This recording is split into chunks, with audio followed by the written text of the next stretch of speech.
کہ CNN نے یہ رپورٹ کیا ہے کہ ان کی سورس یہ بتا رہی ہے کہ جارج ڈبلیو بش طیارہ بردار جہاز بحری بیڑا وہ جناب ایران کے ساتھ جاری تنازع کے قریب ایک علاقے میں تعینات کیے جانے کی توقع ہے. ایک اور بحری بیڑا جو ہے وہ اب ایران کی جانب بھیجا جا رہا ہے, مشرق وسطیٰ کی جانب بھیجا جا رہا ہے.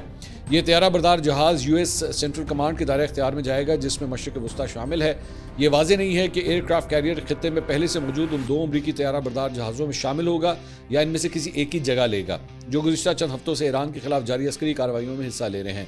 حال ہی میں ٹرمپ کئی فوجی آپشنز پر غور کر رہے ہیں جو ممکنہ طور پر اس تنازع کو مزید بڑھا سکتے ہیں, جبکہ وہ بیک وقت ایران کے ساتھ سفارتی مذاکرات جاری رکھنے کا دعویٰ بھی کر رہے ہیں جن کی موجودہ صورتحال تاحال واضح نہیں ہے. اب یہ جو میں تھوڑی دیر پہلے آپ سے بتا رہا تھا کہ ایرانی صدر کی اور وزیر اعظم شہباز شریف کی بات ہوئی ہے, دیکھتے ہیں کہ اس کے اندر جو ہے کیا نئی ڈیولپمنٹ سامنے آتی ہے. میرے خیال میں اس سے کچھ ہمیں جو ہے وہ کلیئرٹی ملے گی کہ مذاکرات جو ہے وہ کس طرف جا رہے ہیں.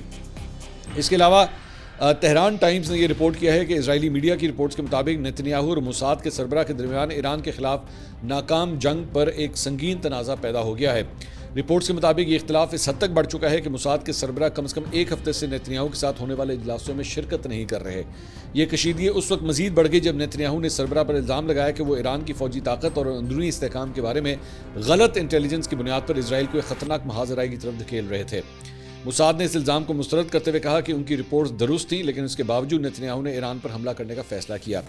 مزید رپورٹس میں کہا گیا کہ موساد کے حکام کے مطابق بارنیا نے پہلے ہی خبردار کیا تھا کہ ایران کے ساتھ کھلی جنگ اسرائیل کے خفیہ نیٹ ورکس کو خلیج فارس میں بے نقاب کر سکتی ہے. اب دوبارہ سورس کے اوپر جو ہے وہ ہمیشہ کنسنٹریٹ کریں, خبر کہاں سے آ رہی ہے, یہ تہران ٹائمز کی طرف سے آ رہی ہے.